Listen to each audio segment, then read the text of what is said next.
ആ കുട്ടി ഒരു മത്സ്യത്തെ വെള്ളത്തിലേക്ക് എറിഞ്ഞു. പക്ഷേ ഡോൾഫിൻ അത് കഴിച്ചില്ല. പകരം ഡോൾഫിൻ മത്സ്യത്തെ അവന് തിരികെ നൽകി. അത് എങ്ങനെ കഴിക്കണമെന്ന് ആൺകുട്ടി ഡോൾഫിന് കാണിച്ചു കൊടുത്തു. അപ്പോൾ ഡോൾഫിൻ തലയാട്ടി അതിന്റെ വലിയ വായ തുറന്നു. കുട്ടി നേരിട്ട് ഭക്ഷണം കൊടുക്കണമെന്ന് അത് ആഗ്രഹിച്ചു.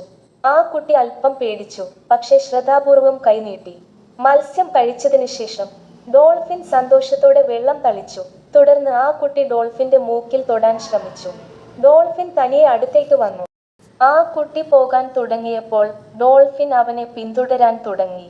പെട്ടെന്ന് അത് തിരിഞ്ഞ് വയറു കാണിച്ചു. ആ കുട്ടി കൈവീശി യാത്ര പറഞ്ഞപ്പോൾ ഡോൾഫിൻ അതിന്റെ ചിറക് ഉയർത്തി. പിന്നെ അത് ആൺകുട്ടിയെപ്പോലെ നൃത്തം ചെയ്യാൻ തുടങ്ങി. ഒരു പരിശീലകൻ ഈ നിമിഷം കണ്ട് ആൺകുട്ടിക്ക് ഡോൾഫിന്റെ പരിശീലകനാകാൻ അവസരം നൽകി. ഡോൾഫിൻ ആൺകുട്ടിയുടെ ചുറ്റും കൂടുതൽ സന്തോഷത്തോടെ കാണാൻ തുടങ്ങി. അവർ നല്ല സുഹൃത്തുക്കളായി. ഒരു ദിവസം ഡോൾഫിനുകൾ പരിശീലിക്കുന്നത് കാണാൻ ഉടമ എത്തി. ആൺകുട്ടിയും ഡോൾഫിനും എത്ര നന്നായി പ്രവർത്തിക്കുന്നു എന്നതിൽ അദ്ദേഹത്തിന് വളരെ മതിപ്പുണ്ടായിരുന്നു. അതിനാൽ അദ്ദേഹം ഒരു വലിയ ഷോ പ്ലാൻ ചെയ്തു. എന്നാൽ ഷോ ദിവസം കുട്ടികൾ ഗ്ലാസിൽ മുട്ടിക്കൊണ്ടിരുന്നു. ഉച്ചത്തിലുള്ള ശബ്ദം ഡോൾഫിനെ ഭയപ്പെടുത്തി. ഡോൾഫിൻ സങ്കടകരമായ ഒരു ശബ്ദം പുറപ്പെടുവിച്ചു.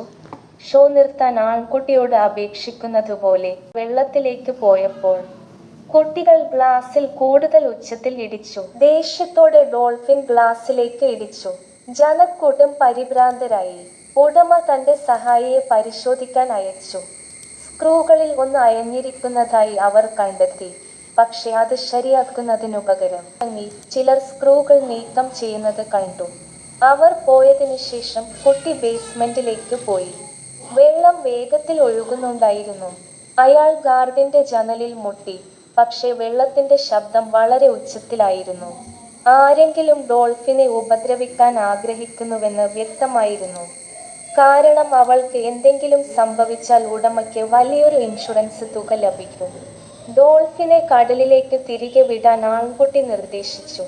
പരിശീലകയും എത്തി സഹായിച്ചു. അടുത്ത ദിവസം അവർ ഡോൾഫിനെ ഒരു ട്രെയിലറിൽ കയറ്റി കടലിലേക്ക് കൊണ്ടുപോയി.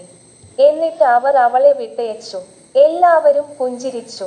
അവസാനം കുട്ടി കരയിൽ നിന്നുകൊണ്ട് ഡോൾഫിന് യാത്ര പറഞ്ഞു. അവൾ തന്റെ കുടുംബത്തെ കണ്ടെത്തുമെന്ന് അവൻ പ്രതീക്ഷിച്ചു. നിങ്ങൾക്കും നിങ്ങളുടെ കുടുംബത്തെ ഇഷ്ടമാണെങ്കിൽ നിങ്ങളുടെ അഭിപ്രായങ്ങൾ കമന്റ് ചെയ്യാൻ മറക്കരുത്. കൂടുതൽ സിനിമകളുടെ റീക്യാപ്പുകൾക്കായി സബ്സ്ക്രൈബ് ചെയ്യുക.